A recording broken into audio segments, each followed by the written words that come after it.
شيخ الناس من الوطن.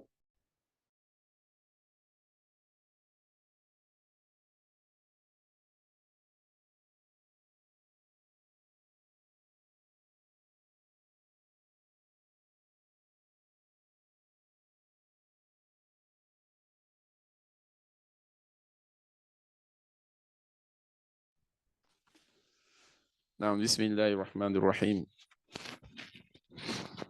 الحمد لله رب العالمين والصلاة والسلام على رسول الله الأمين وعلى آله وأصحابه أجمعين أما بعد السلام عليكم ورحمة الله وبركاته. طيب, donc là vous m'entendez là? Oui. نعم. طيب. Donc on remercie Allah Azza wa Jalla wa Ala qui nous a accordé ce tawfiq de se retrouver dans cet endroit bi'idhnillah subhanahu wa ta'ala pour notre série sur Madarij al-Salikin. Donc après avoir longuement parlé de la Tauba, on avance petit à petit. Donc aujourd'hui nous allons parler d'un sous-chapitre. Wa alaykoum salam wa rahmatullah.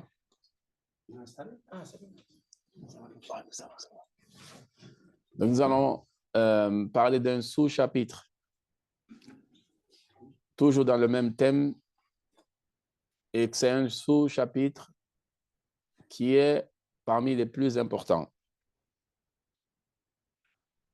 pour les itinérants avec leur cœur vers Allah subhanahu wa ta'ala. C'est ce que le grand allama, ce grand océan de science, Ibn al-Qayyim rahimahullah, a intitulé comme étant Mufsidatul Qalb, les choses qui corrompent le cœur. Les choses qui corrompent le cœur.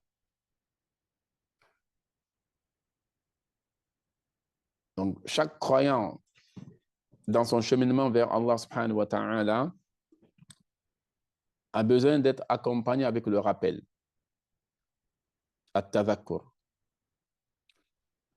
Et ce rappel-là se trouve en vérité dans son cœur. C'est son cœur qui s'éveille. Ce rappel-là impacte son cœur. Et cela suscite dans son cœur une pensée, ce qu'on appelle fikra. Et une pensée de l'au-delà, pas une pensée de ce bas monde. Pour que le cœur se réveille, il a besoin de penser à l'au-delà. Et ce cœur-là, il faut savoir que le cœur n'accepte pas la cohabitation. Celui qui veut ce bas monde, son cœur n'acceptera pas l'au-delà. Celui qui veut l'au-delà, son cœur rejettera ce bas monde. Donc, il n'y a pas de cohabitation dedans. C'est soit l'un, soit l'autre. Donc, le rappel permettra au cœur de susciter une pensée pour l'au-delà. Et c'est la pensée pour l'au-delà, fikratul akhira, c'est ça, mimma yu'addi ila amalin salih. C'est ce qui va te pousser vers les bonnes œuvres. Vous voyez un peu comment c'est? Donc, le rappel qui est dans le cœur va susciter, comment dirais-je, une pensée, une fikra. Et cette fikra, c'est elle, fikra de akhira, et c'est elle qui va pousser la personne, c'est elle qui va booster la personne, qui va encourager la personne à aller vers les bonnes œuvres. Mais il y a des pièges et il y a des obstacles. Il y a des pièges, il y a des obstacles, d'où l'importance de ce chapitre, ou ce sous-chapitre. Donc, des pièges qui empêchent le serviteur d'Allah subhanahu wa ta'ala de pouvoir même avoir ce rappel, de pouvoir se souvenir, de pouvoir se rappeler. Combien de versets coraniques nous avons lus où il y a des grands rappels dedans? Masalan, Allah Azza wa Jalla nous dit وَكَأَيٍّ مِنْ آيَةٍ فِي السَّمَاوَاتِ وَالْأَرْضِ يَمُرُّونَ عَلَيْهَا وَهُمْ عَنْهَا مُعْرِضُونَ. Combien de signes il y a dans les cieux et sur la terre, ils passent à côté de ces signes-là, mais ils s'en détournent. Parce que dans le cœur, il n'y a pas le rappel. Pourtant, les signes sont là. Les signes sont là. Mais le rappel n'est pas dans le cœur. Comme Allah Azza wa Jalla dit aussi, regardez ce qu'il y a dans les cieux et la terre. Allah Azza wa Jalla nous dit, Inna fi khalqi samawati wal ard wa ikhtilafi al-layli wan nahar la ayatin ulil albab. Il y a dans la création des cieux et de la terre, l'alternance de la nuit et du jour, des signes des ulil albab, de ceux qui sont doués d'intelligence. Alladhina yadhkuruna Allaha qiyaman wa qu'udan wa ala junubihim. Ceux qui se rappellent d'Allah, qui se souviennent d'Allah, étant debout, étant assis et même couché sur le côté.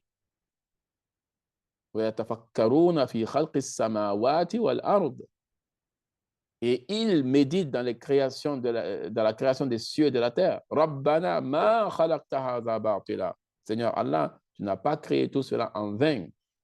Subhanaka faqina adhaban nar. Pur et toi, ô Allah, préserve-nous du feu de l'enfer. Regardez, ça c'est le tafakkur. Cette fikra, elle est venue parce qu'il y a eu le rappel. Mais il y a des obstacles.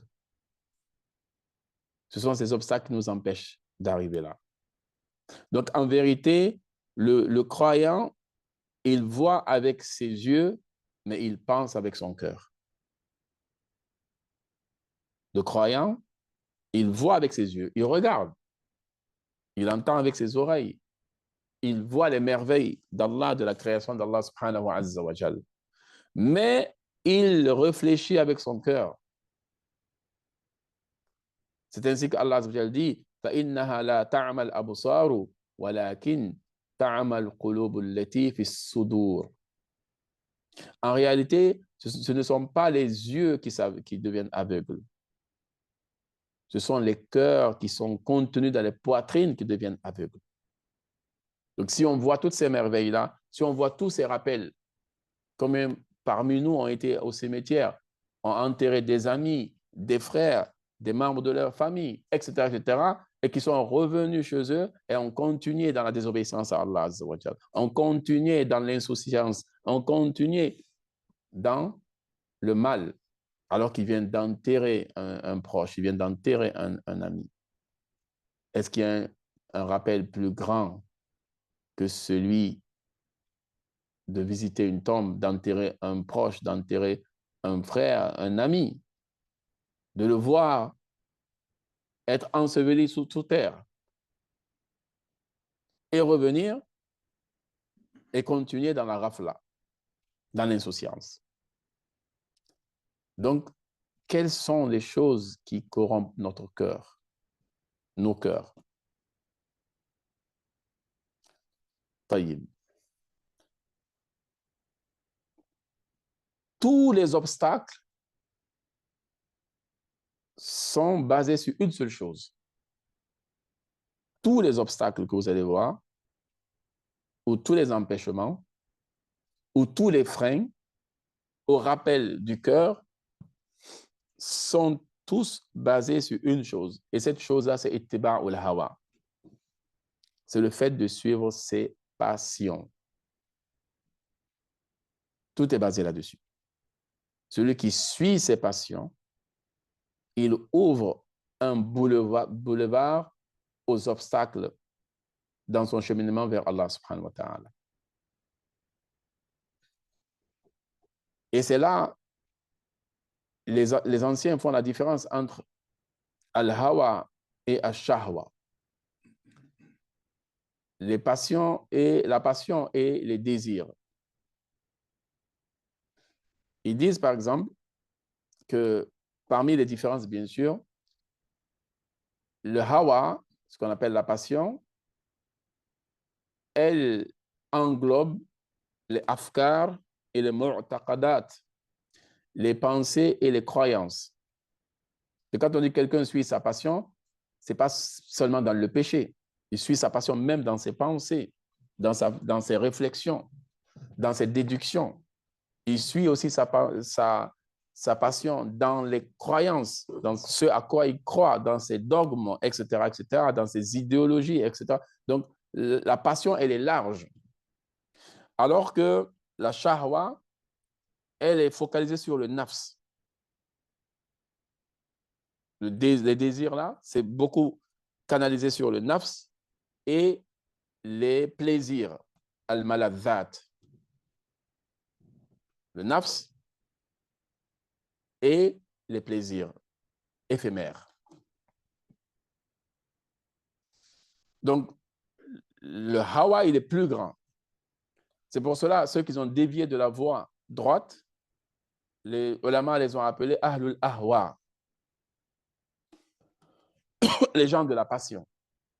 Ça ne veut pas dire que c'est des gens qui sont matin, midi, soir dans le charnel, non. Ça peut être dans leurs croyances, ça peut être dans leurs pensées, dans leurs idéologies. Donc, ils les ont appelés les ahlul ahwa, les gens des passions. Et les gens de l'innovation aussi, comme ça, ahlul bid'ati wal ahwa, les gens de l'innovation et de la suivi des passions. Un exemple parmi tant d'autres. Un jour, un homme a dit, osé dire au prophète sallallahu alayhi wa sallam, i'dil ya Muhammad, ou dans le sens, sois juste, ô Muhammad. Et cet homme-là est connu comme étant Dhul Khuwaysira, at-Tamimi. Et il va même dire, هذه القسمة ما أريد به وجه الله. C'est ce partage-là, on n'a pas voulu la face d'Allah. Il sous-entendait que le prophète sallam a été injuste. Il a même dit, hein, i'dil, dans le partage que le Nabi sallam avait fait. Un musulman, bon, il était parmi les musulmans en tout cas. Donc il dit, ô Mohammed, sois droit, sois juste. Na'ouz billah. Le Nabi sallam dit, si je ne suis pas juste, qui le sera? Ne me faites-vous pas confiance alors que celui qui est dans les cieux me fait confiance, en parlant d'Allah subhanahu wa ta'ala. Et ce Dhul Khuwaysira, c'était un homme qui priait longtemps, qui priait beaucoup. Et Nabi sallam dit dans le hadith, sortira des reins de ce dernier-là, des gens que vous allez même minimiser vos prières devant leurs prières, vos jeûnes devant leurs jeûnes. Ils vont sortir de l'islam aussi rapidement que la flèche elle traverse sa cible. Donc, il parlait, Nabi sallam parlait de ceux qui vont devenir ce qu'on appelle les khawarij, c'est-à-dire les kharijites en français. Alors que il était parmi les musulmans, mais de cette pensée-là, corrompue, regardez tout ce qui est venu après. C'est même parmi eux celui qui va assassiner Ali radiyallahu anhu, Abdurrahman ibn al-Muljim, il s'appelle. Il faisait partie des grands huffaz du Coran, ceux qui avaient mémorisé le Coran, qui enseignaient même. Et à l'époque de Omar avait donné une recommandation pour lui, de lui agrandir, de faire que sa maison soit plus proche de la mosquée pour qu'il puisse enseigner le Coran. Mais plus tard, il a suivi une mauvaise voie et même il a assassiné Ali radiallahu anhu. Et c'était des gens qui priaient longtemps, qui priaient de longues prières. Mais regardez ce qu'il a fait. Il dit même, pendant un mois dans certaines versions, il dit, Sammamtu sayfa shahran, pendant un mois, j'ai empoisonné j'ai mis du poison sur mon épée. Et c'était pendant le mois de Ramadan, Ali radiallahu anhu sortait vers l'heure de suhour là, pour aller à la mosquée, et il lui a donné un coup d'épée. C'est Abdurrahman ibn al-Muljim. Et pour lui, il pensait que, voilà, il était dans la vérité, mais parce qu'ils suivaient leur hawa. Ils suivaient leur passion. Ils se sont égarés comme ça. Ils connaissaient le Coran par cœur. Ils priaient longtemps. Parce que Nabi sallam dit, yahkiru ahadukum salatahu ala salatihim. L'un de vous va minimiser sa prière par rapport à la prière des Khawarij. Ils étaient dévoués dans l'adoration. Mais dans leur pensée, dans leur croyance, ils étaient à côté de la plaque. Donc, le plus grand, tous les obstacles là, qui empêchent au cœur de se réveiller, qui empêchent au cœur de se rappeler, vous allez voir, tous se rejoignent sur le fait de suivre ses passions. Ittiba'ul hawa. Et même, Nabi sallallahu alayhi wa sallam, dans un hadith, certains ont discuté sur l'authenticité du hadith, d'autres ont dit qu'il est bon. En parlant de celui qui avait tué la chamelle au temps du prophète Salih alayhi salam, où Allah dit, idhim ba'atha ashqaha. Le plus malheureux de son peuple, c'est celui-là qui allait assassiner la chamelle. C'était quelqu'un qui s'appelait Quddar ibn Salif. Nabi sallallahu alayhi wa sallam dit dans le hadith, ashqal awwalin aqirun naqa wa ashqal akharin wa ashqal akhirin alladhi yat'anuka ya Ali. Dans ce hadith-là, donc il y a un peu de discussion sur son authenticité ou pas. Que Nabi sallallahu alayhi wa sallam dit, le plus malheureux des anciens, c'est celui qui a assassiné la chamelle. Et le plus malheureux de ceux qui viendront après, c'est celui-là qui va te frapper, ô Ali. Et il a montré là où il allait le frapper, Ali radhiyallahu anhu, avec l'épée. Et c'est ce qui s'est passé avec l'assassinat de Ali radhiyallahu anhu. Et cette personne-là, voilà, était parmi les musulmans, mais en suivant ses passions, a suivi une voie extrême. C'est pour ça que la suivi des passions pousse les gens même dans l'extrême ou dans l'extrémisme. Parce que ceux-là sont dedans. Taïb. Donc, si on connaît les corrupteurs du cœur ou les choses qui vont corrompre nos cœurs, Inch'Allah subhanahu wa ta'ala, on aura beaucoup plus de clairvoyance.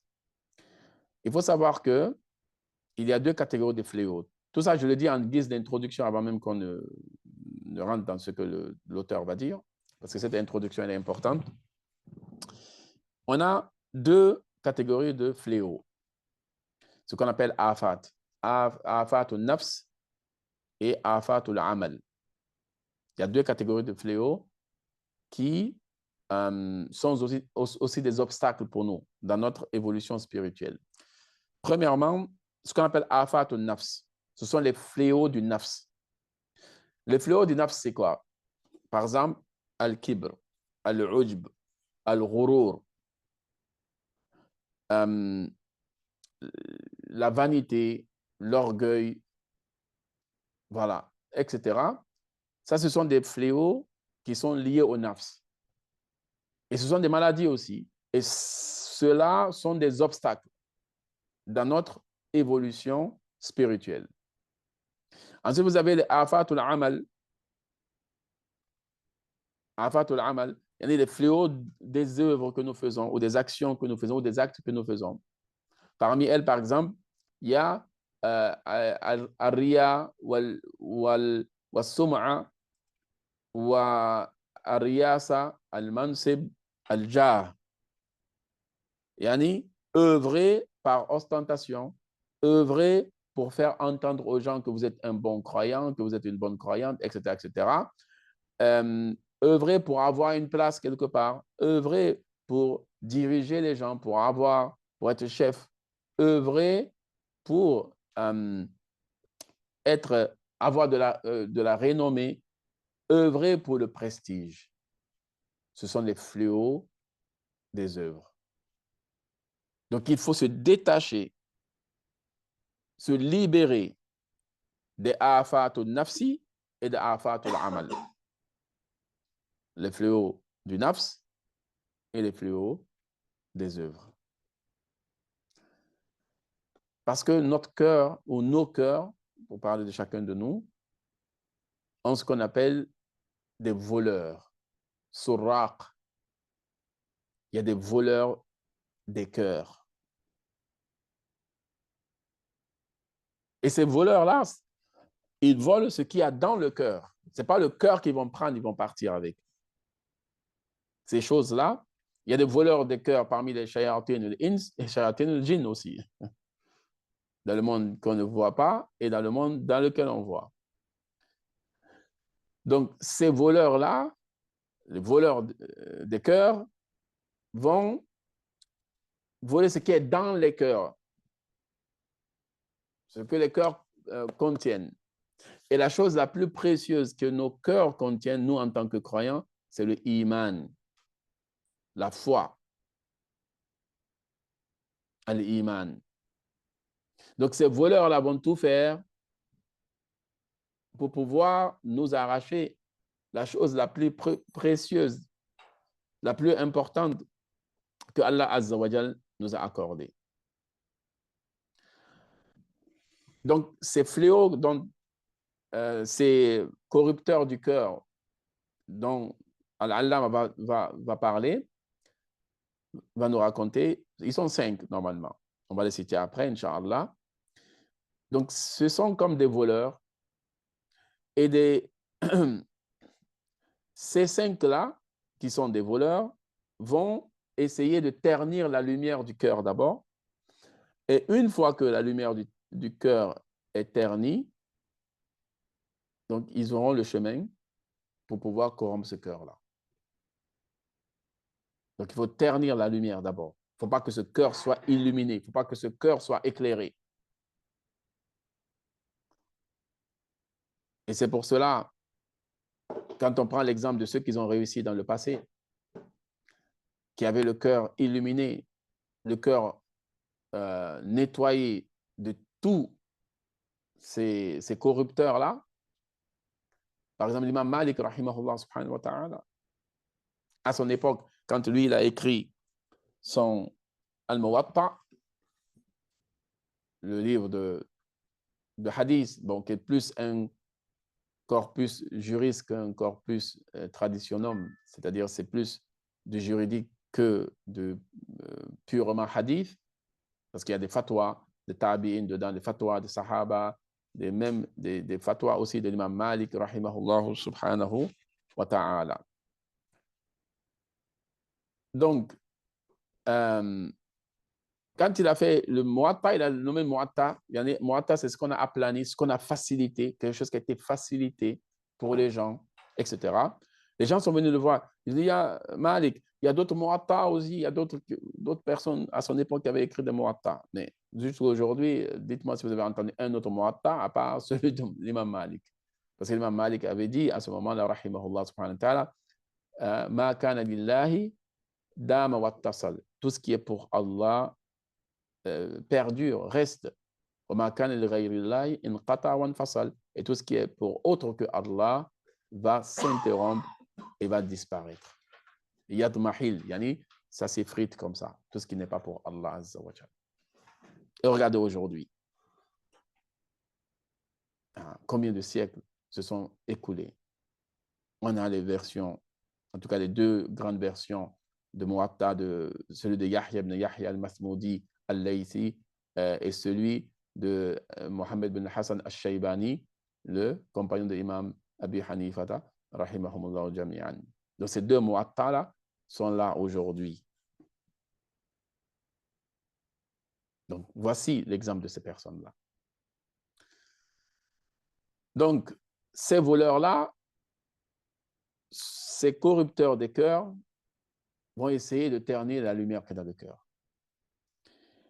Et que le cœur soit présent, ce qu'on appelle istihdarul qalb, que le cœur soit présent dans nos œuvres, C'est dans cela qu'il y a la force de l'intention. C'est dans cela qu'il y a, comment dirais-je,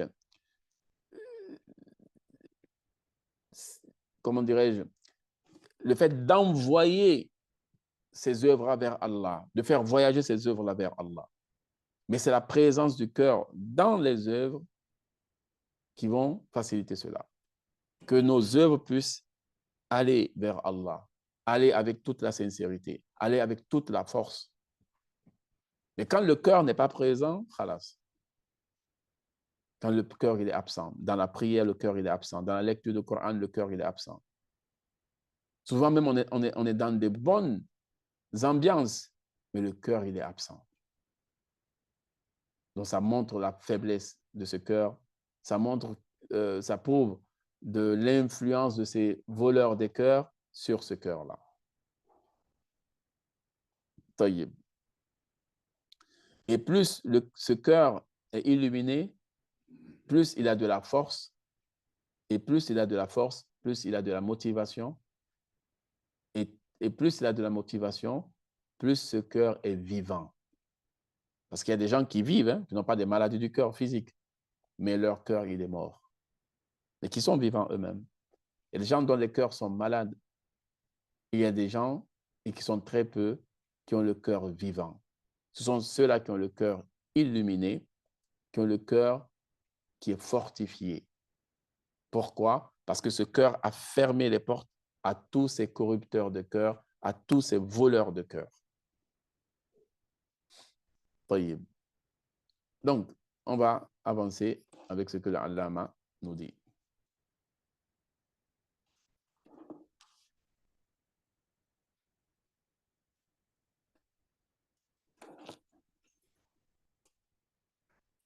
Donc, il dit premièrement, وأما مفسدات القلب الخمسة فهي التي أشار إليها. Premièrement, من كثرة الخلطة والتمني والتعلق بغير الله والشبع والمنام، فهذه الخمسة من أكبر مفسدات القلب، فسنذكر آثارها التي اشتركت فيها وما تميز به كل واحد منها. Donc, la traduction approximative, quant aux choses qui corrompent le cœur, elles sont au nombre de 5. Et ce sont celles auxquelles l'auteur a fait allusion en disant les fréquentations, trop de fréquentation, kathratul khulta. Voilà. Donc, normalement, c'est d'innombrables fréquentations. Les souhaits, l'attachement à d'autres que Allah, la nourriture, c'est-à-dire fadl al-ta'am, fadl al-manam, c'est-à-dire l'excès de sommeil, l'excès de nourriture. La nourriture et le sommeil, dans le sens de l'excès. Et de tous ces 5-là, le pire de tous ces fléaux ou de pire de tous ces corrupteurs de cœur, c'est at-ta'alluqu bi ghayrillah, l'attachement à d'autres que Allah. Essentiellement, on va en parler un par un, mais pour que vous puissiez déjà savoir, celui qui met la personne le plus en danger de pouvoir perdre la lumière de son cœur, c'est l'attachement à d'autres que Allah subhanahu wa ta'ala. Et pour anticiper, malheureusement, aujourd'hui, à notre ère, notre époque, la période dans laquelle nous vivons, c'est la course à l'attachement à d'autres que Allah. Et ça, c'est très malheureux. Avec les réseaux sociaux, avec les fréquentations par-ci, par-là, il faut que je sois connu. Il faut que les gens me courent derrière. Il faut que les gens s'attachent à moi. Il faut que je m'attache aussi aux gens parce que c'est interactif. Hein? Le blogueur a besoin des fans. Les fans ont besoin aussi courent derrière le blogueur, etc., etc. Donc, les gens courent vers l'attachement à d'autres que Allah subhanahu wa ta'ala. alors que ce cœur devait être dédié que à Allah Azza wa Jal. Ce cœur, il n'accepte pas la cohabitation, comme j'ai expliqué. Ce cœur, il n'accepte pas, comment on appelle ça, qu'il y ait des conflits. Le cœur, il n'accepte pas. Le cœur, c'est soit pour l'un ou soit pour l'autre. Donc, l'attachement à d'autres qu'Allah Azza wa Jal. Et ça fait que les gens ont fui, comme Ibn al-Qayyim le dit dans son Nouni, pas dans ce livre-là, dans un autre livre, que les gens ont fui la servitude pour laquelle ils ont été créés. وَهَرَبُوا مِنَ الرِّقِّ الَّذِي خُلِقُوا لَهُ فَبُلُوا بِرِقِّ النَّفْسِ وَالشَّيْطَانِ. Que les gens, ils ont fui la servitude pour laquelle Allah les a créés. Et ils ont été éprouvés par la servitude du nafs et de shaitan. Donc Allah nous a créés. Allah a créé l'être humain pour servir Allah, pour être au service d'Allah subhanahu wa ta'ala, dans l'adoration d'Allah subhanahu wa ta'ala. Donc l'être humain, il a fui cela. En tout cas, certains êtres humains ont fui cela et ils ont été éprouvés par le service au nafs et à shaitan. Parce qu'ils se sont attachés à autre que Allah subhanahu wa ta'ala. Et ils ont été au service d'autres que Allah subhanahu wa ta'ala.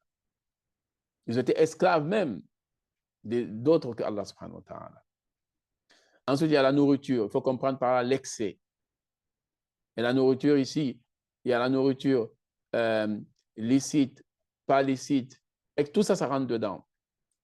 Manger par gourmandise ou manger parce qu'on a faim ou manger, etc. Tout ça, on détaillera. Et aussi le sommeil, l'excès de sommeil. Le meilleur sommeil, c'est le sommeil lorsque on est fatigué. Dormir pour le plaisir de dormir ou parce qu'on est anxieux, on passe des journées au lit pensant que nos problèmes, notre anxiété va disparaître comme ça, ce n'est pas vrai. Donc tout ça, il faut être dans le juste milieu. Ensuite, il dit, telles sont les 5 choses qui corrompent le cœur. Nous citerons leurs effets communs et leur singularité. طيب. Ensuite, il dit, اعلم أن القلب يسير إلى الله عز وجل والدار الآخرة ويكشف عن طريق الحق ونهجه وآفات النفس والعمل وقطاع الطريق بنوره وحياته وقوته وصحته وعزمه وسلامة سمعه وبصره وغيبة الشواغل والقواطع عنه وهذه الخمسة تطفئ نوره وتعور عين بصيرته وتثقل سمعه إن لم تسمه وتبكمه وتضعف قواه كلها وتوهن صحته وتفتر عزيمته وتوقف همته وتنكسه إلى ورائه ومن لا شعور له بهذه فميت القلب وما لجرح بميت إيلام. Ensuite, il dit, sache que le cœur voyage vers Allah et la demeure de l'au-delà. Voici notre voyage en vérité. Vers Allah et vers Darul Akhirah. Notre corps, il peut aller à, je ne sais pas où, tel pays, telle destination. Il y a beaucoup de destinations touristiques dans le monde. Le corps, il peut aller, il peut voyager. Mais notre cœur, son voyage, c'est où? Ila Allahi Azza wa Jal, ila Daril Akhirah. Et qu'il découvre la voie de la vérité et de ses chemins, les vices de l'âme et des actes. Ça, les fléaux là que j'ai cités, de l'âme et des actes. Et les coupeurs de route. Les coupeurs les voleurs là, des cœurs, ce sont eux là, les coupeurs de route. Par sa lumière, sa vie, sa force, sa santé, sa détermination, la solidité de son ouïe, de sa vue et l'absence de préoccupations et d'obstacles. Ça, j'ai fait cette introduction. Car ces 5 causes éteignent sa lumière, aveuglent les yeux de sa perspicacité, affaiblissent son ouïe ou le rendent complètement sourd et muet. Et tout ça, c'est le cœur. altèrent toutes ses facultés, ruinent sa santé, la santé du cœur, épuisent sa détermination et son énergie et lui font rebrousser chemin. Celui qui n'est pas conscient de cela a un cœur mort. Or, le cœur mort ne ressent aucune douleur. Ma li jurhin bimayyitin ilamun. Même un cadavre, un corps mort, vous pouvez poignarder ce corps mort-là 1000 fois, le corps ne sentira aucune douleur. Pourquoi? Parce que c'est un corps mort. Donc le cœur aussi, quand il meurt, il devient insensible même aux douleurs. D'où l'importance de prendre soin de son cœur plus que nous prenons soin de nos corps. Plus que nous prenons soin de nos corps. Et subhanallah, la vie des cœurs, quand un cœur il est vivant,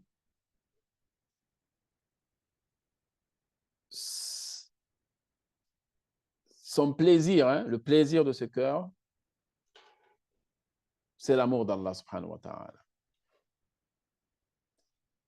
Sa tranquillité, c'est le dhikr d'Allah subhanahu wa ta'ala. Et sa motivation, c'est la rencontre d'Allah subhanahu wa ta'ala. Les anciens disent, Hadihi jannatuhum fi dunya. C'est leur paradis dans ce bas monde. Le cœur, ça lave. Le plaisir que ce cœur éprouve, c'est l'amour d'Allah. Sa tranquillité, c'est le rappel d'Allah, le souvenir d'Allah. Comme Allah Azza wa Jalla dit, Ala bi dhikrillahi tatma'innul qulub. Il n'y a que avec le rappel d'Allah subhanahu azza wa jalla que les cœurs se tranquillisent. Et ce cœur, quelle est sa motivation? Quel est son objet de recherche? C'est de rencontrer Allah. Donc celui qui a ces trois choses-là dans son cœur, il est dans un paradis, dans ce bas monde.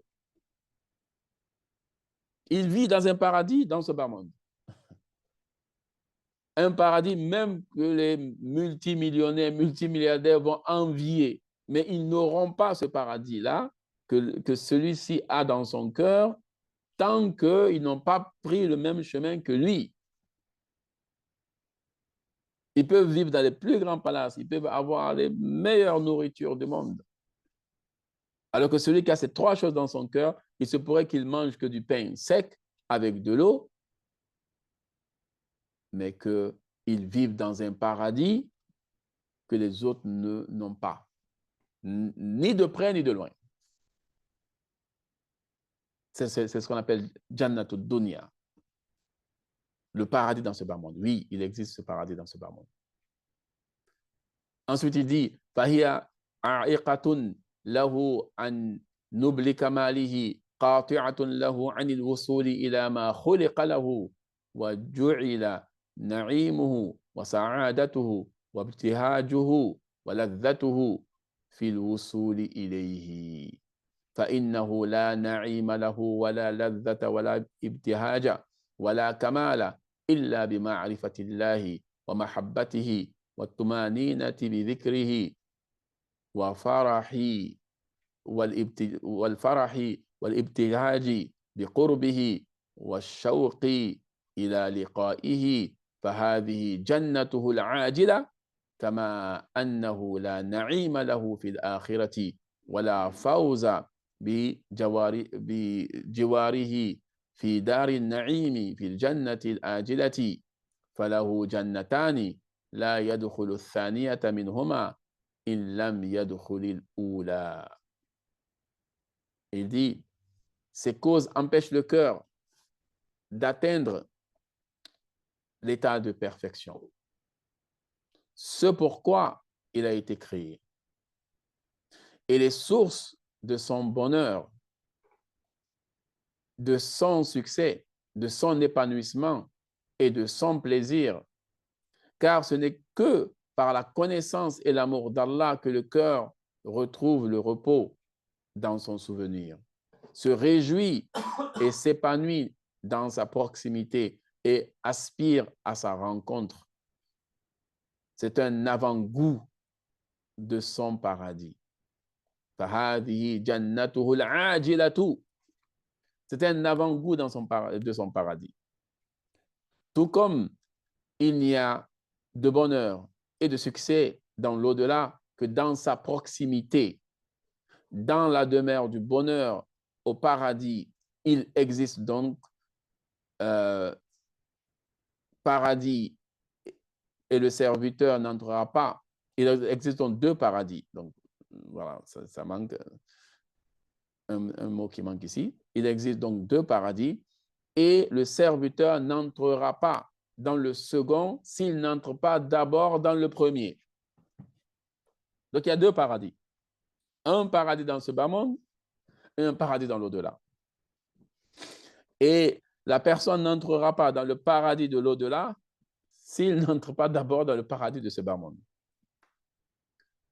Ensuite, il dit وَسَمِعْتُ شَيْخَ الْإِسْلَامِ ابن تيمية قدس الله روحه يقول إن في الدنيا جنة من لم يدخلها لم يدخل جنة الآخرة.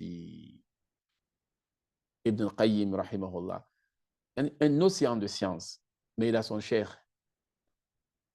qui est l'allama al-fahama cheikh al-Islam Ibn Taymiyyah rahimahullah. Pourtant, lui-même, c'était un océan de science, une montagne de connaissances.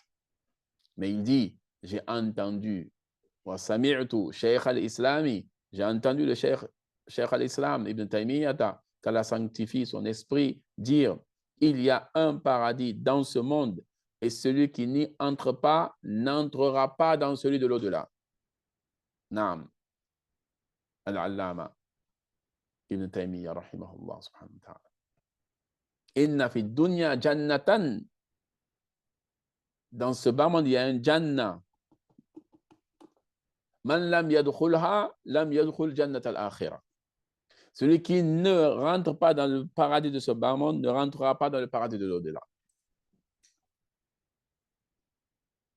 Et subhanallah, le grand Allama Ibn Qayyim rahimahullah subhanahu wa ta'ala, combien de fois il fut emprisonné pour ses opinions, ses avis dans la science religieuse, etc., etc. Bon, les gens qui étaient jaloux de lui allaient tout le temps voir les princes, les rois de l'époque, etc., qui essayaient de le mettre dans les difficultés. Certains disent presque 7 fois, il fut emprisonné. Et la dernière fois, c'est là où il est décédé. Il est rentré dans la prison étant vivant, il est sorti de la prison mort. Et même quand il était en prison, il continuait d'écrire, de divulguer sa science par l'écrit. Tellement ils lui ont pris les qalam, les plumes avec lesquelles il écrit, et l'encre. Ils lui ont tout pris. Et vous savez ce qu'il a fait? Il prenait du charbon, il écrivait sur les murs. C'est-à-dire, il a laissé une science sur les murs de prison. C'est pour ça Ibn Kathir, rahimahullah, dans son Bidaya wa Nihaya, quand il raconte l'histoire du décès parce que c'était son cheikh aussi, le cheikh de Ibn Kathir, rahimahullah, subhanahu wa ta'ala, il disait, nous avons quitté le cimetière, nous sommes repartis en prison, et chacun est venu avec ses cahiers, ses écritoires, etc., pour écrire tout ce qui était marqué sur les murs de la prison avant qu'ils ne l'effacent, que les gardiens de la prison ou que les responsables viennent casser les murs et effacer. Il dit, chacun est venu avec ses cahiers et ses stylos pour écrire ce qu'il avait écrit sur les murs de prison. Et c'est lui qui a dit, Inna fi dunya jannatan man lam yadkhulha lam yadkhul jannat al-akhirah. Il y a dans ce bas monde un paradis. Celui qui n'y entre pas n'entre pas dans le paradis de l'au-delà. même jusqu'à la fin de sa vie.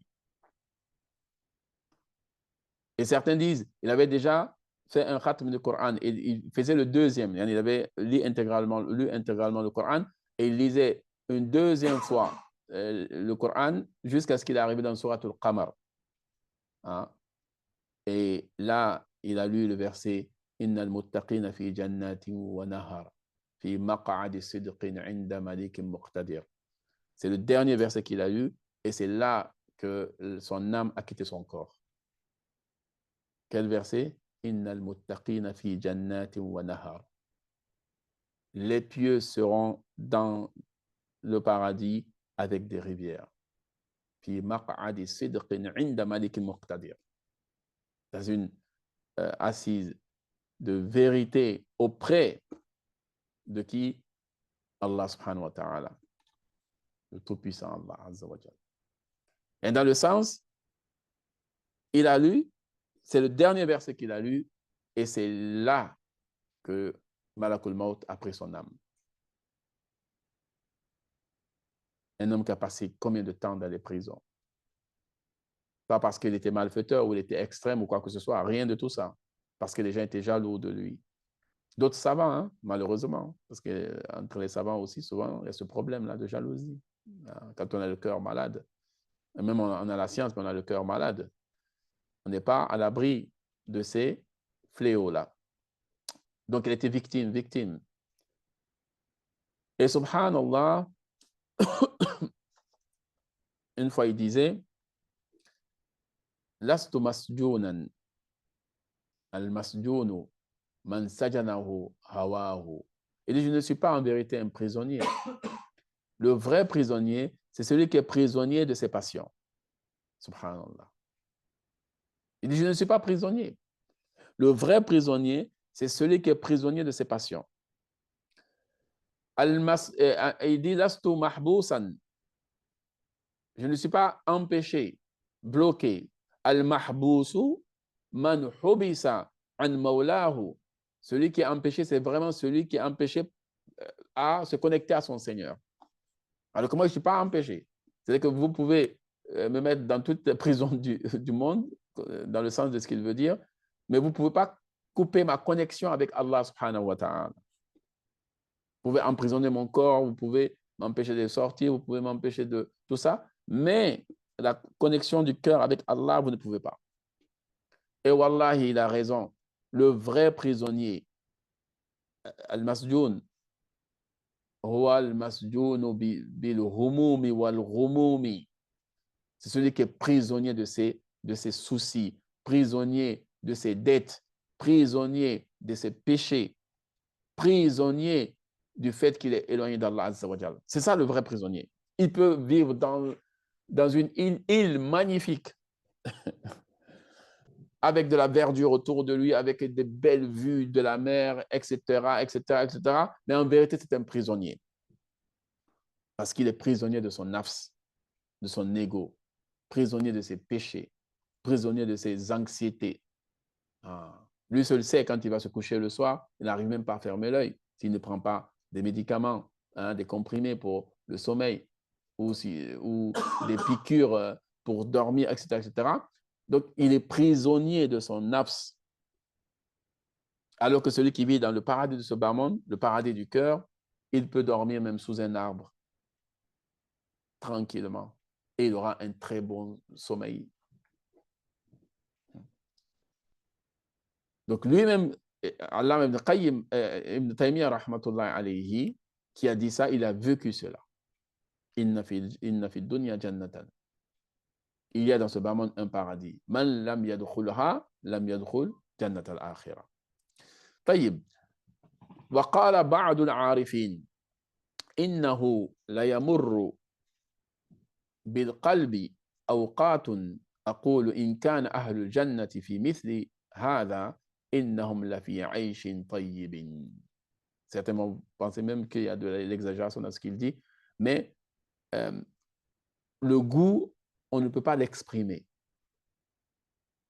Une personne qui n'a jamais goûté du miel, vous lui donnez du miel pour qu'il comprenne c'est quoi. Mais si vous goûtez, lui ne goûte pas du tout, et vous voulez lui expliquer c'est quoi le miel. Comment vous allez expliquer le goût du miel? Tous les mots que vous allez utiliser, vous ne pouvez pas décrire le goût de ce miel-là. La douceur ou le goût agréable, c'est du vécu. Ce n'est pas du littéraire. Donc, il dit, un gnostique, un arif a dit, mon cœur traverse des moments durant lesquels je me dis, si les gens du paradis vivent ces états, c'est que leur vie est vraiment merveilleuse. Celui qui ne comprend pas cela, il va penser qu'il y a de l'exagération, alors que non. Tellement son cœur est en paix, tellement son cœur est rempli de tranquillité, la connexion avec Allah subhanahu wa ta'ala a tellement mis de la joie dans son cœur, la joie qu'il a, il se dit, si les gens du paradis vivent cela, c'est qu'ils sont ils ont une vie merveilleuse. Mais ne peut comprendre cela que celui qui a ce goût. C'est comme vous allez beau raconter à une personne qui n'a jamais goûté le miel, ah, voici comment c'est, etc., etc. Vous allez mettre plein de mots, mais la réalité est tout autre chose. Lorsque cette personne goûtera elle-même, elle saura. Ensuite, il dit, وَقَالَ بَعْضُ الْمُحِبِّينَ مساكين أهل الدنيا خرجوا من الدنيا وما ذاقوا أطيب ما فيها قالوا وما أطيب ما فيها قال محبة الله والأنس به والشوق إلى لقائه والإقبال عليه والإعراض عما سواه أو نحو هذا من الكلام. Un amoureux d'Allah Azza wa Jal a dit, les malheureux sont ceux qui ont quitté ce monde sans y goûter ce qu'il y a de meilleur. Subhanallah. Ceux-là, c'est les vrais malheureux. Les malheureux sont ceux qui ont quitté ce monde sans y goûter ce qu'il y a de meilleur.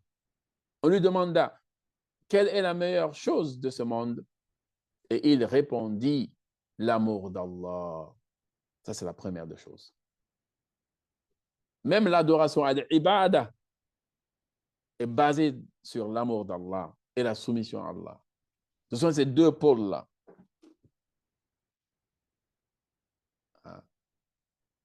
Ibadatullah, l'adoration d'Allah Azza wa Jal, ghayatu hubbihi ma'a dhulli abidihi huma qutbani.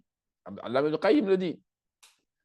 Donc, l'adoration d'Allah Azza wa Jal, c'est le summum de l'amour avec le summum de la soumission. Ce sont ces deux-là, ensemble, qui font que nous sommes des ubbad, des adorateurs d'Allah subhanahu wa ta'ala. Donc, la première des choses, c'est mahabbatullah wal unsu bihi, et la familiarité avec lui, Allah azza wa jal. Yani, être en séclusion avec subhanahu wa ta'ala. Parce qu'aujourd'hui, on est beaucoup dans la séclusion avec les gens. Je veux être toujours avec les gens, toujours avec les gens. Et on en parlera de ce premier point-là, sur trop de fréquentation des personnes, etc., etc. Donc, souvent, l'être humain, c'est ça. Il veut se familiariser aux gens. Il veut toujours être entouré par les gens. Il veut toujours, voilà. Alors que celui qui a le cœur illuminé, il prend beaucoup de joie à avoir al-unsu billah, cette familiarité avec Allah subhanahu wa ta'ala. Le désir ardent de le rencontrer. Wa shawqu ila liqa'ihi. Son cœur désire le rencontrer. Même nous, les pauvres de ce bas monde, quand on aime quelque chose, ou quand on aime quelqu'un, qu'est-ce qu'on veut? On ne cherche qu'à rencontrer la personne. On ne cherche qu'à voir cette chose-là. Quand il y a des nouvelles choses qui sortent, nouveau téléphone, nouveau telle ou telle chose, certains font même une précommande avant même que ce ne soit sur le marché. On a vu plein d'images quand tel téléphone est sorti. les gens faire le rang devant les magasins, souvent très tôt le matin, des rangs très longs. Et dès que le magasin ouvre, voilà, les gens ils courent dans tous les sens pour, je serai le premier à avoir ce paquet de, voilà, si je serai le premier à avoir ce téléphone, le premier à avoir ceci. Quand on a un désir ardent pour quelque chose, on veut avoir la chose, on veut rencontrer. Donc, celui qui a ce cœur illuminé là, son désir ardent, c'est de rencontrer Allah subhanahu wa ta'ala. Man ahabba liqa Allahi, ahabba Allahu liqa'ahu. Wa man kariha liqa Allahi, kariha Allahu liqa'ahu. Comme Nabi sallallahu alayhi wa sallam a dit. Celui qui aime rencontrer Allah, Allah Azza wa Jal aime rencontrer cette personne. Et celui qui déteste rencontrer Allah, Allah déteste aussi rencontrer cette personne. Donc lui, il a le désir ardent de rencontrer Allah subhanahu wa ta'ala. Ensuite, wal-iqbalu alayhi. Et se consacrer à lui subhanahu wa ta'ala. Wal-i'rad amma siwahu. Et éviter tout le reste. Et éviter tout le reste. C'est ainsi que Allah Azza wa Jalla dans le Coran wa tawakkal ala al-hayy alladhi la yamut. Place ta confiance en le vivant qui ne meurt jamais. Parce que al-insu wal jinnu yamutun. Les êtres humains, les génies meurent. Les bons parmi eux meurent, les mauvais parmi eux meurent. Ils n'ont pas d'éternité. Donc tu veux placer ta confiance en lui. Alors qu'aujourd'hui, malheureusement, on est éprouvé par le contraire. Combien ont été trahis, combien ont été ont reçu des coups de couteau dans le dos de leur cœur. Parce que c'est les êtres humains, ils sont comme ça. Mais celui qui place sa confiance en Allah Azza wa Jal, il a réussi, il a réussi. Il a totalement réussi.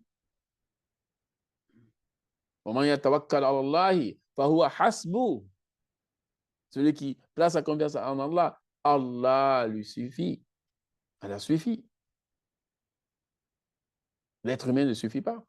Parce que l'être humain lui-même, il a ses charges. Lui-même, il a ses problèmes. Lui-même, il a ses fardeaux.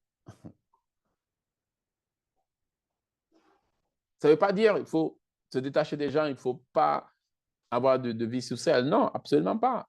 Dans les détails, on verra, Inch'Allah, il n'y a rien de tout ça.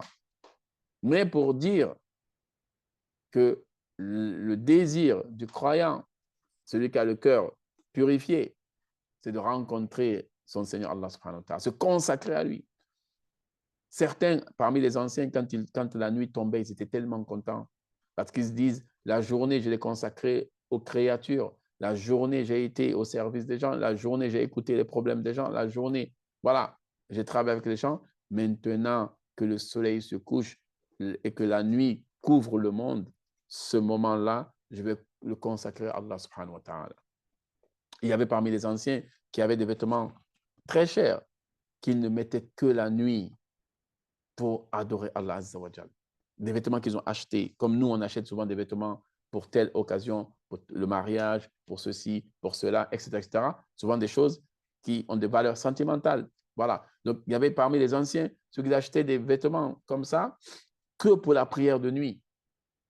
Et le parfume bien, il se lève au milieu de la nuit. Et là, c'est pour adorer Allah. Ce n'est pas un vêtement pour se parer devant les gens. Non. Ça, c'est pour entre lui et Allah subhanahu wa ta'ala. Comme quelqu'un qui ira à un entretien d'embauche, qui va soigner sa toilette, soigner son apparence, etc., etc. Donc, lui, ce vêtement-là, c'est pour me lever la nuit, qiyamul layl, et consacrer ce temps-là à Allah Azza wa Jal, me détacher de tout ce monde-là, car je leur ai donné mon temps, je leur ai donné tout ça pendant la journée, et maintenant, cette partie de la nuit, je la consacre à Allah. Je rentre en conversation secrète avec Allah subhanahu azza wa jal. Combien de fois c'est merveilleux si on est comme ça. Taïb. Ensuite, il dit wa kullu وَكُلُّ مَنْ لَهُ قَلْبٌ حَيٌّ يَشْهَدُ هَذَا وَيَعْرِفُهُ ذَوْقًا. Comme on a expliqué. Celui qui a un cœur vivant est témoin de cela et le sait par expérience. Tout ce que le Allama Ibn Qayyim a raconté, celui qui a un cœur malade, celui qui a un cœur mort, c'est même pas la peine, il va rien comprendre de tout ça. Ça, c'est bizawq. C'est par le goût qu'on comprend. C'est par l'expérience qu'on comprend. Ce n'est pas notre réflexion qui va nous faire comprendre cela. Non, absolument pas. Comme j'ai dit, le croyant, il observe avec ses yeux, mais il réfléchit avec son cœur. Parce que c'est le cœur qui réfléchit. أَفَلَمْ يَسِيرُوا فِي الْأَرْضِ فَتَكُونَ لَهُمْ قُلُوبٌ يَعْقِلُونَ بِهَا. Ne parcourent-ils pas la terre pour qu'ils aient des cœurs avec lesquels ils réfléchissent. قُلُوبٌ يَعْقِلُونَ بِهَا. Donc, tout ce que le Allah vient de citer, c'est celui qui a le cœur, qui a déjà goûté à cela, c'est celui-là qui pourra être témoin, un cœur vivant, un cœur malade ou un cœur, disons, mort ne pourra pas être témoin de tout ce qu'on vient de dire. وهذه الأشياء الخمسة قاطعة عن هذا حائلة بين القلب وبينه أعقة له عن سيره محدثة له أمراضا وعللا إن لم يتداركها المريض خيف عليه منها. Ces 5 choses empêchent le cœur d'accéder à tout cela, tout ce qu'on vient de citer. Elles s'interposent entre le cœur et Allah. Ces 5 choses-là s'interposent entre le cœur et Allah. Bloquent son voyage vers Allah et l'afflige de maladies et de défauts. Donc les maladies du cœur comme, et tout ça là, c'est de là que ça vient. Si le malade ne s'en aperçoit pas, il court un grand danger. Et il n'y a pas pire que quelqu'un ait une maladie sans s'en rendre compte. Parce que plus le temps passe, plus la maladie va s'aggraver. Alors que dès qu'il sait qu'il est malade, qu'est-ce qu'il va faire? Comme nous faisons aujourd'hui avec les maladies physiques, il va aller voir un spécialiste, un médecin, il va chercher de l'aide. Donc les maladies du cœur et spirituel, c'est pareil. Donc, s'il ne s'en aperçoit pas, là, il court un grand danger. وَأَمَّا مَا تُؤْثِرُهُ كَثْرَةُ الْخُلْطَةِ فَامْتِلَاءُ الْقَلْبِ مِنْ دُخَانِ أَنْفَاسِ بَنِي آدَمَ حَتَّى يَسْوَدَّ يُوجِبُ لَهُ تَشَتُّتًا وَتَفَرُّقًا وَهَمًّا وَغَمًّا وَضَعْفًا وَحَمْلًا لِمَا يَعْجِزُ عَنْ حَمْلِهِ من مؤنة قرناء السوء وإضاعة مصالحه واشتغال عنها بهم وبأمورهم وتقسم فكره في أودية مطالبهم وإرادتهم فماذا يبقى منه لله والدار الآخرة. Donc ici, il commence par le premier corrupteur ou la première chose qui corrompt le cœur, c'est les fréquentations excessives. C'est bien de rajouter excessive. Ça, c'est, on commence par le premier voleur. Donc, il y en a 5, comme on a cité au début. Et quant aux fréquentations excessives, elles remplissent le cœur de la fumée des souffles des fils d'Adam, des êtres humains, quoi, jusqu'à ce qu'ils noircissent. C'est-à-dire que les souffles des êtres humains, c'est comme de la fumée. Vous savez, respirer de la fumée, ce n'est pas bon. Si vous respirez de la fumée, ça va aller jusqu'à votre cœur. Donc, spirituellement, c'est dans le sens aussi. Donc, cette fumée-là, des souffles des êtres humains, pénètre le cœur et ça noircit le cœur. Donc, jusqu'à ce qu'il noircisse, se disperse, se divise, se remplisse de soucis et de chagrins et de faiblesse. Il y a des gens, c'est les soucis qui vont les tuer dans ce bas monde. Des soucis. Souvent, même à notre époque, on voit des jeunes tellement chagrinés, tellement soucieux, des soucis même que leurs parents n'ont pas connus à leur époque. Tout jeune, à peine 18, 19, 20 ans, il a tous les problèmes du monde. On se dit, mais subhanallah, dans quel monde nous vivons aujourd'hui? Pas tranquille, pas dormir bien, parce que des soucis et des chagrins. Et tout ça aussi à cause de noircissement des cœurs. Et on a dit plusieurs fois ici, hein, on ne dit pas que le croyant n'est pas éprouvé. Au contraire, le croyant, il est éprouvé. Il est éprouvé dans sa personne, il est éprouvé dans sa famille, il est éprouvé par la maladie, il est éprouvé par la perte des biens, des personnes, etc. Il est éprouvé par plein de choses. Mais son cœur est préservé. Son corps souffre. Il est dans une situation souvent difficile, même de pauvreté. Combien parmi les anciens ont vécu dans la pauvreté?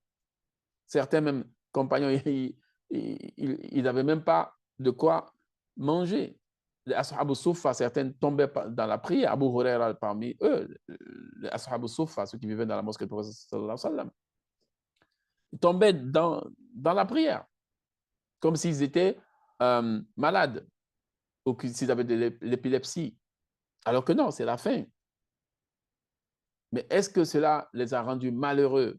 Est-ce que cela les a rendus soucieux, chagrinés? Aujourd'hui, il y a combien même de jeunes, malheureusement, qui vont jusqu'à avoir des pensées noires de suicide, etc., etc. Ils ne sont pas bien dans leur vie, ils ne sont pas... Na'ouzubillah. Na'ouzubillah. Alors qu'aujourd'hui, tellement on a des facilités dans ce bas monde, tellement on a des facilités de se déplacer, facilité même de manger. De manger. Tu chatouilles un peu ton téléphone avec Google, je ne sais pas quoi, là, Uber Eats, Uber ceci, Uber cela. Tu as ta pizza devant chez toi pendant, je ne sais pas, peut-être 10 minutes, 15 minutes. Voilà, tu es tranquille. Tu n'as même pas besoin de sortir de ta maison. Tu as à manger. Imaginez-vous, au temps de Nabi sallallahu alayhi wa sallam, la plupart de leur nourriture, c'était des dattes et de l'eau. Un jour, Az-Zubayr, radiyallahu anhu, il a posé la question à Nabi sallallahu alayhi wa sallam sur ce verset-là, qui est dans Surat At-Takathur, la surabondance, la rivalité de la surabondance At-Takathur. Allah dit, le dernier verset, ثم يومئذ تسألون يومئذ عن النعيم ثم لتسألن يومئذ عن النعيم. Voilà. Donc, ce jour-là, vous serez questionné sur les délices. Allah dit délices. Imaginez-vous, délices. Naïm, Az-Zubayr, radiyallahu anhu, a demandé à Nabi sallallahu alayhi wa sallam, Hum al-Aswadan. Mais Nabi, la plupart du temps, ce qu'on mange, ce sont les deux noirs, c'est-à-dire les dattes et de l'eau. Est-ce que ça concerne cela? Nabi sallallahu alayhi wa sallam dit oui.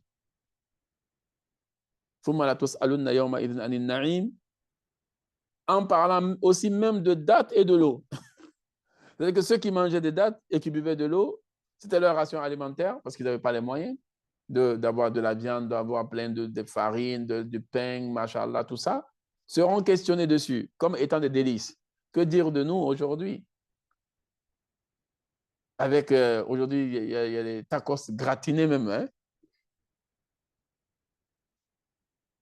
Au-dessus, mais beaucoup de ni'ma. Donc, celui qui... Est-ce que lui ne sera pas questionné sur ces délices-là? Il y a tellement de facilité, tellement de facilité. Subhanallah.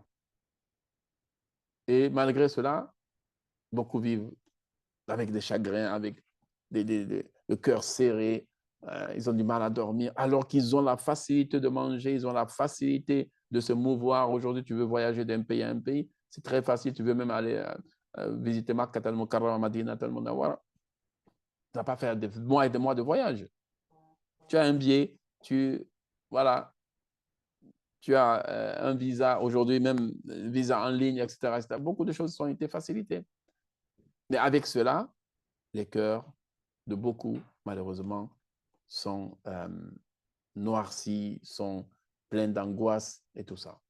Donc, parce que ces personnes-là ont laissé ces corrupteurs de cœur, ils ont laissé la voie vers leur cœur. Donc, il faut connaître ces choses-là qui corrompent les cœurs afin de pouvoir s'en préserver. Donc, le premier, c'est ce qu'on a commencé là, les fréquentations excessives.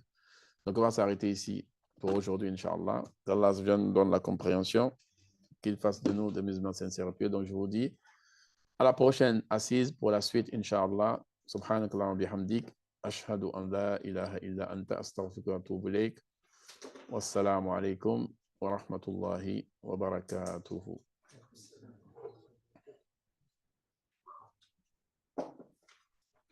وعليكم السلام ورحمة الله. السلام ورحمة الله وبركاته.